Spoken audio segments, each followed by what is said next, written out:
So there was a Cincinnati police officer that recently fired because she was caught on body cam saying that she has immense hatred for black people and she was using racial slurs. Let's go ahead and roll that. Is she gonna just sit there? Dumb. Oh, I hate him so much. God, I hate this world.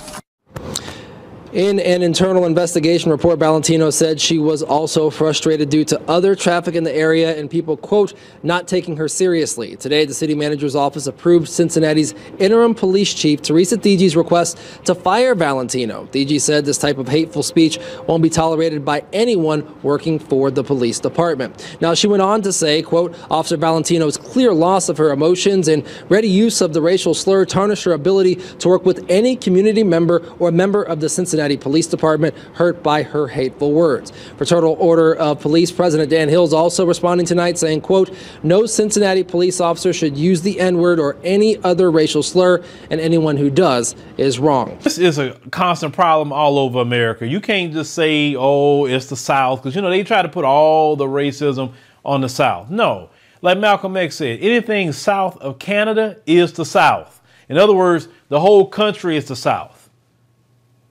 And they hire these people in these positions constantly.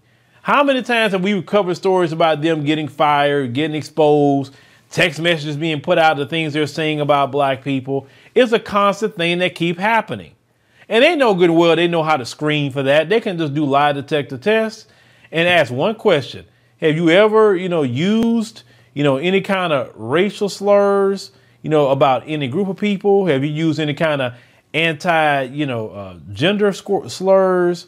Have you talked about anything, about people that's of LGBT community in a negative way? Just run through them all.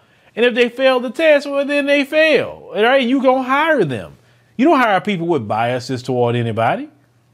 But they know good and well if they start doing that and making that mandatory, they wouldn't have, the people of our community wouldn't be police no more. I'll tell you that much.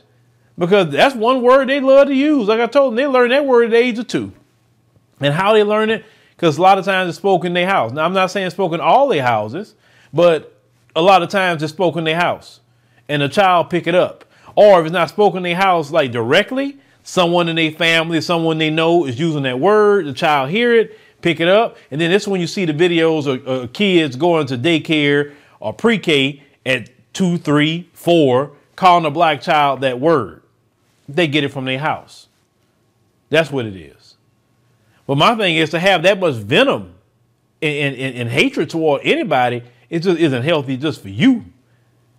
Hatred is cancer of the soul. This is why I don't want no hatred toward no group of people. I don't have it because that's a waste of my emotion and a waste of my time.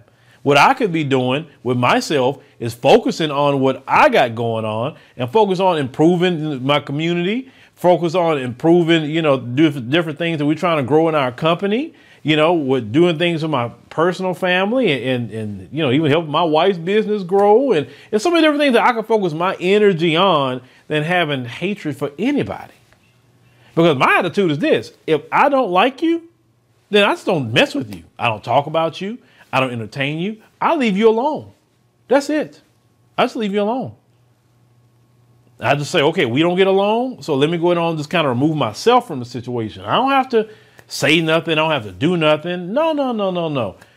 And that's what a lot of people like her need to do.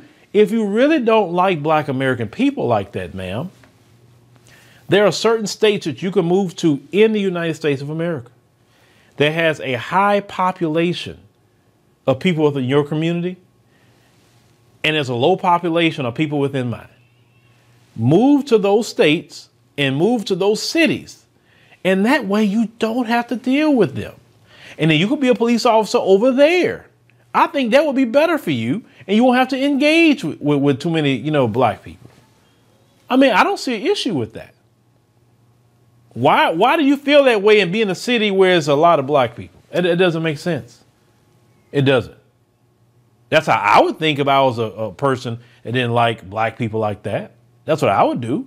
I mean, because the people's not going to go nowhere. So why would you be anywhere where the people at? Move to a state like, I don't know, Vermont, Maine, Montana, places like that.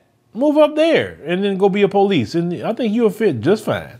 But let me know what y'all think, you know, about this woman here. Like I said, she was fired, but you know how that goes. You know, a lot of them, they get fired, but a lot of times they get transferred too.